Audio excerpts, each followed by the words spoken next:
Standard 10 विद्यार्थियों, आज हम लोग पाठ 5 ऊष्मा के अंतर्गत जिन मुद्दों का अध्ययन करेंगे वो निम्नवत हैं। पहला है इसमें उष्मांक एवं आर्द्रता, पेज नंबर 66 पर। तो हम सबसे पहले इसकी परिभाषा को ध्यान देते हैं। परिभाषाएं 1 नंबर परिभाषा पूछी जाती है कि यहाँ पे पहली परिभाषा है आर्द्रता किसे कहते हैं। हवा में पानी की वाष्प के कारण हवा में निर्मित होने वाले गीलेपन या नमी को आर्द्रता कहते हैं। दूसरा बच्चों, यहाँ जैसा कि हम लोग जानते हैं कि पृथ्वी पर लगभग 71% भाग जो है पानी है, सागर है। पानी का निरंतर वाष्पीकरण होता है, जिसके कारण वायुमंडल में हमेशा वाष्प उपलब्ध रहता है। दूसरा पॉइंट बच्चों यहाँ पे है उष्मांक। उष्मांक किसे कहते हैं, इसके अंतर्गत हम लोगों की परिभाषा यहाँ पर होगी कि एक विशिष्ट तापमान पर, विशिष्ट का अर्थ होता है विद्यार्थियों निश्चित, एक निश्चित तापमान की असंतृप्त हवा को लेकर उसका तापमान कम करते गए तो तापमान कम होते समय जिस तापमान पर हवा वाष्प से संतृप्त हो जाती है उस तापमान को उष्मांक कहते हैं। तीसरी परिभाषा इसमें मान लो एग्जाम में दोनों नहीं पूछा गया, ये पूछा जा सकता है विद्यार्थियों, निरपेक्ष आर्द्रता किसे कहते हैं। इकाई आयतन, इकाई का होता है निश्चित, इकाई आयतन के हवा में उपस्थित पानी के वाष्प के द्रव्यमान को निरपेक्ष आर्द्रता कहते हैं। सामान्यतः निरपेक्ष आर्द्रता की जो इकाई होती है वह केजी पर मीटर क्यूब होती है, अर्थात किलोग्राम प्रति मीटर घन होती है। चौथा पॉइंट है सापेक्ष आर्द्रता। हवा के निश्चित आयतन में तापमान पर प्रत्यक्ष समाविष्ट वाष्प का द्रव्यमान और हवा संतृप्त करने के लिए जो आवश्यक वाष्प के द्रव्यमान के अनुपात को सापेक्ष आर्द्रता कहते हैं। अगर मान लीजिए आप ये परिभाषा भूल रहे हैं तो आप इसमें एक फार्मूला है, फार्मूला के आधार पर भी इसको आप तैयार कर सकते हैं। प्रतिशत सापेक्ष आर्द्रता बराबर होती है, फार्मूला एक, दिए गए आयतन में प्रत्यक्ष समाविष्ट वाष्प का द्रव्यमान बटे दिए गए आयतन की हवा संतृप्त करने के लिए वाष्प का द्रव्यमान गुणित 100। उष्मांक का सापेक्ष आर्द्रता 100% होती है। अब कभी कभी विद्यार्थियों यह होता है कि हवा वायुमंडल में जो हवा है नम है अथवा वायुमंडल जो हवा है शुष्क है, इसका जो है वैज्ञानिक दृष्टिकोण से अध्ययन कैसे करते हैं। जब सापेक्ष आर्द्रता वायुमंडल में 60% से अधिक होती है तो हवा नम महसूस होती है, और जब वायुमंडल में सापेक्ष आर्द्रता 60% से कम होती है तो हवा शुष्क महसूस होती है। सर्दियों के मौसम में खुले आकाश में ऊपर जाने वाले हवाई जहाज के पीछे एक श्वेत पट्टे का निर्माण होता है। ये कैसे होता है, वैज्ञानिक कारण इसका यह है कि हवाई जहाज उड़ते समय इंजन से निकलने वाली भाप का संघनन होकर ये श्वेत बादल तैयार करते हैं। जब आसमान के वायुमंडल में हवा की सापेक्ष आर्द्रता अधिक होती है श्वेत पट्टा जो है दूर तक लंबा दिखाई देता है, और जब उसे नष्ट होने के लिए समय अधिक लगता है। जब सापेक्ष आर्द्रता कम होती है तो छोटा श्वेत पट्टा तैयार होता है, माने सापेक्ष आर्द्रता अधिक है तो श्वेत पट्टा दूर तक लंबा दिखाई देगा। यदि सापेक्ष आर्द्रता कम है तो श्वेत पट्टा छोटा दिखाई देता है।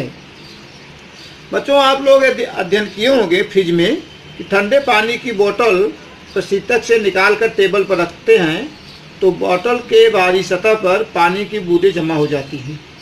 ऐसा तो अनुभव आप लोग हमेशा देखो, हर घर में आपके माने फ्रिज है ही, जब उसमें बाटल पानी भर रखते हैं बाहर निकालते हैं तो देखते हैं उस पर पानी की बूंदें जम जाती हैं। दूसरा एग्जाम्पल है जब आप बाहर निकलते घूमने के लिए तो आप देखते हैं कि प्रातःकाल घास था, पौधों की पत्तियों या गाड़ी जो बाहर खड़ी रहती है, कोई गाड़ियाँ टू व्हीलर, उसके कांच पर पानी की बूंदें जमा हुए दिखाई देती हैं। ऐसा इससे स्पष्ट होता है कि हवा में वाष्प का अस्तित्व है। जब हवा बहुत ठंडी हो तो तापमान में कमी के कारण हवा संतृप्त हो जाती है, जिसके कारण वाष्प की छोटी छोटी बूंदें तैयार हो जाती हैं। हवा में उपस्थित वाष्प की मात्रा पर उष्मांक निर्भर होता है। अब हम लोग इसकी अंतर्गत महत्वपूर्ण पॉइंट ये पढ़ेंगे जिसमें से प्रश्न बहुत आता है, ऊष्मा की इकाई। ऊष्मा यूनिट ऑफ हीट, कक्षा 9th में इसके विषय में आपको अध्ययन कराया गया होगा, पर फिर देख लेगा। एसआई प्रणाली को एमकेएस प्रणाली अब एमकेएस प्रणाली में ऊष्मा की इकाई किलो कैलोरी जूल होती है और सीजीएस प्रणाली में ऊष्मा की इकाई कैलोरी होती है। अब कभी कभी बच्चों ये पूछा था 1 किलो कैलोरी किसे कहते हैं। 1 किलोग्राम पानी के तापमान को 1 डिग्री सेंटीग्रेड तक बढ़ाने के लिए आवश्यक ऊष्मा की मात्रा को हम 1 किलो कैलोरी ऊष्मा कहते हैं। 1 डिग्री सेंटीग्रेड का अर्थ बच्चों यहाँ पे क्या होगा, 1 डिग्री सेंटीग्रेड का अर्थ को दर्शाने के लिए आप 1 डिग्री सेंटीग्रेड लिख करके कोष्टक में 14.5 degree centigrade to 15.5 degree centigrade लिख सकते हैं। अब दूसरी परिभाषा यहाँ होगी 1 कैलोरी ऊष्मा किसे कहते हैं।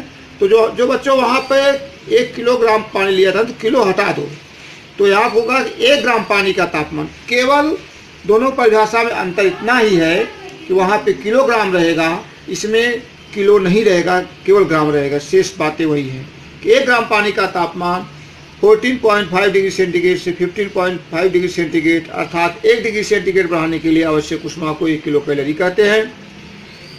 तो यहाँ पे इसको KCl इकाई द्वारा दर्शाया जाता है। 1 किलो कैलोरी बराबर 10 पावर 3 कैलोरी होती है। इसे सदैव ध्यान रखो बच्चों। 1 किलोग्राम पानी का तापमान 14.5 डिग्री सेंटीग्रेड से 15.5 डिग्री सेंटीग्रेड से अलग तापमान पर गर्म किया जाए तो 1 डिग्री से तापमान बढ़ाने के लिए 1 किलो कैलोरी से थोड़ी भिन्न रहेगी। और 1 कैलोरी बराबर होता है विद्यार्थियों 1 कैलोरी इक्वल 4.18। परिचय वैज्ञानिकों का ये आपका कैंसिल है बेटा, 60 पेज पर, एग्जाम में नहीं आएगा, कटा हुआ है। विशिष्ट धारकता का specific heat capacity page number 68 पर है बच्चों। यहाँ 5.8 धातुओं की विशिष्ट ऊष्माधारकता के एक प्रयोग दर्शाया गया है। इसमें बताया गया बच्चों सामग्री में मोम की मोटी परत का ट्रे लिया गया, लोहा, तांबा, शीशा, एक समान द्रव्यमान के 3 गोले लिए गए हैं, बर्नर, स्पिट लैंप और बड़ा बीकर लिया गया है। विधि है बच्चों, यहाँ पे 5 पॉइंट विधि के अंतर्गत दिए गए हैं। पहला पॉइंट है समान द्रव्यमान के लोहा, तांबा, शीशा के माने गोले लेते हैं जिनके द्रव्यमान समान है। मान लो लोहा, तांबा और शीशा इनके द्रव्यमान मान लीजिए 100 ग्राम के हैं। तीनों गोलों को बोलते हुए पानी में कुछ समय के लिए, कुछ समय मान लो निश्चित समय में कि 10 मिनट तक रख देते हैं। उसके बाद उसको बाहर निकालते हैं, बाहर निकाल करके ये मोम की मोटी परत पर रखते हैं। मान लीजिए एक समान डिग्री सेंटीग्रेड समान समय तक 10 मिनट तक रखते हैं तो देखते हैं चित्र को ध्यान से देखने में लगता है लोहा जो है मोम की परत में अधिक गहराई पर जाता है और शीशा सबसे ऊपर रहता है, लोहा सबसे नीचे, मध्यम में तांबा रहता है। इसका मतलब कि तापमान समान है, समय समान है, लेकिन धातु में भिन्न भिन्न है, द्रव्यमान भी समान है, लेकिन धातु भिन्न होने के कारण हर धातुएं अपने ऊष्मा के ग्रहण करने की क्षमता के आधार पर तापमान को एकत्रित करते हैं। तो इससे पता चलता है कि लोहा जो है वो बहुत पहले हीट हो जाता है, इसके कारण वह मोम की परत में अधिक समय तक काफ़ी अधिक गहराई में जाता है। तो ऊष्माधारिता विशिष्ट ऊष्माधारिता परिभाषा विद्यार्थियों, इकाई द्रव्यमान वाले पदार्थ का तापमान 1 डिग्री सेंटीग्रेड बढ़ाने के लिए ऊष्मा को उस पदार्थ की विशिष्ट ऊष्माधारिता कहते हैं। विशिष्ट ऊष्माधारिता का संकेत है सी, स्मॉल सी से दर्शाया जाता है। ये SI प्रणाली, इसको एमकेएस प्रणाली भी कहते हैं। SI प्रणाली में इसकी इकाई होती है या ऊष्माधारिता की इकाई है जूल प्रति केजी डिग्री सेंटीग्रेड, और सीजीएस प्रणाली में इसकी इकाई है कैलोरी प्रति डिग्री सेंटीग्रेड। एक सारणी दी गई बच्चों, सारणी में 4 पॉइंट दिए गए हैं। पदार्थ है पानी, पैराफिन, केरोसिन, एल्युमिनियम। विशिष्ट ऊष्माधारिता है कैलोरी 5, 6, 7, 8 में, 5 में लोहा, तांबा, चांदी, पास। सभी की ऊष्माधारिता क्या है, भिन्न भिन्न होती है। जितनी भी वस्तुएं होती हैं, जितने भी पदार्थ इस संसार में होते हैं, सभी की विशिष्ट ऊष्माधारिता अलग अलग होती है। जैसा कि 5.9 पदार्थ विशिष्ट ऊष्माधारिता की सारणी के अंतर्गत दर्शाया गया है। किसी पदार्थ की ऊष्माधारिता को हम सी से दर्शाते हैं बच्चों। पदार्थ के द्रव्यमान को m से दर्शाया जाता है, तापमान को ΔT से दर्शाया जाता है। तो पदार्थ द्वारा शोषित की ऊर्जा बराबर m×c × ΔT। ΔT क्या है? ΔT तापमान में कमी को दर्शाता है। बच्चों यहाँ पर ऊष्मा का लेन देन, अगर मान लीजिए यहाँ उष्ण वस्तु है और यहाँ ठंडी वस्तु, उष्ण वस्तु का होता है गर्म वस्तु और ठंडी वस्तु, दोनों को एक दूसरे के पास रख दिया गया है। 5.10 ऊष्मारोधक पदार्थ की पेटी में रख दिया गया है। तो दोनों वस्तुएं, एक गर्म है एक ठंडक है, तो ऊष्मा का जो प्रवाहिता होती है वो गर्म वस्तु से ठंडी वस्तु की जाएगी। कब तक आदान प्रदान होगा बच्चों? जब तक कि दोनों के तापमान समान नहीं हो जाते। तो गर्म पदार्थ द्वारा दी गई ऊष्मा बराबर ठंडे पदार्थ द्वारा ली गई ऊष्मा, इस तत्व को ऊष्मा का विनिमय तत्व कहते हैं। विषुव ऊष्मा धारिता का मापन मिश्रण पद्धति कैलोरी मापी में। एक प्रश्न दो ढंग से पूछा जा सकता है विद्यार्थियों। ऐसा पूछा जा सकता है कि विषुव धारिता के मापन अथवा मिश्रण पद्धति को स्पष्ट कीजिए, तो इसको पॉइंट वाइज लिख सकते हैं। अथवा इस प्रश्न ऐसा पूछ सकते हैं कि you are prove that Q बराबर Q1 प्लस Q बराबर Q2 प्लस Q1। इसमें ऐसा होता है विद्यार्थियों कि पदार्थ विषुव धारिता का मापन मिश्रण पद्धति से करते हैं। इसको मापने के लिए कैलोरी मापी का उपयोग किया जाता है। तो ठोस पदार्थ द्वारा दी गई ऊष्मा बराबर कैलोरी मापी की ग्रहण की गई ऊष्मा, कैलोरी मापी में स्थित पानी की ग्रहण की ऊष्मा। यहाँ पे ठोस पदार्थ द्वारा दी गई ऊष्मा को Q मान लेते हैं। Q बराबर ठोस पदार्थ का द्रव्यमान, ठोस विषुव धारिता और तापमान में कमी। अब इसको द्रव्यमान को हम m से दर्शा सकते हैं, धारिता को C दर्शा सकते हैं, इसको हम डेल्टा T से दर्शा सकते हैं। पानी ने ग्रहण की गई ऊष्मा मानते हैं Q1 बराबर पानी का द्रव्यमान गुणे पानी की विषुव धारिता गुणे तापमान में वृद्धि। पानी की तापमान वृद्धि विद्यार्थियों कैसे हुई? पानी के तापमान में जो वृद्धि हुई है, गर्म ठोस पदार्थ से ऊष्मा पानी में जाती है, जिसके कारण पानी के तापमान में वृद्धि होती है। कैलोरी मापी, अब पानी से ऊष्मा कौन ले रहा है?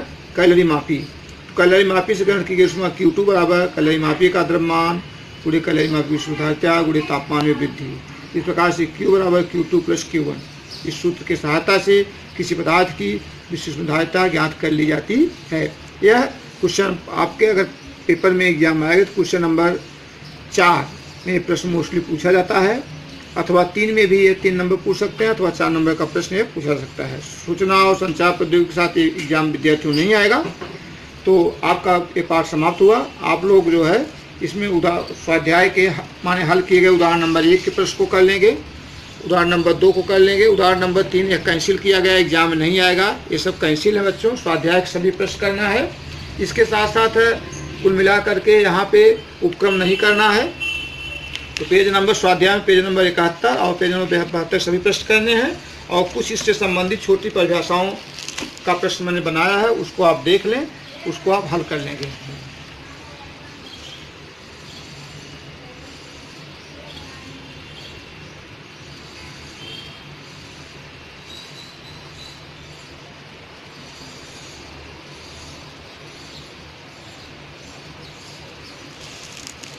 विद्यार्थियों, अगले डेट पर हम लोग जब शुक्रवार को मिलेंगे तो पाठ 3 रासायनिक अपक्रिया और समीकरण के पाठ को तैयार करना, अंदर के प्रश्न अर्थात अतिरिक्त प्रश्न और स्वाध्याय, इन अतिरिक्त और स्वाध्याय के बीच में से आपके 10 नंबर के प्रश्न बना कर देंगे, उसको हल करके आपको देना है। तो अगले सत्र में हम लोग अगले डे में केवल पाठ 3 के अंतर्गत 10 नंबर का एग्जाम रखा गया है।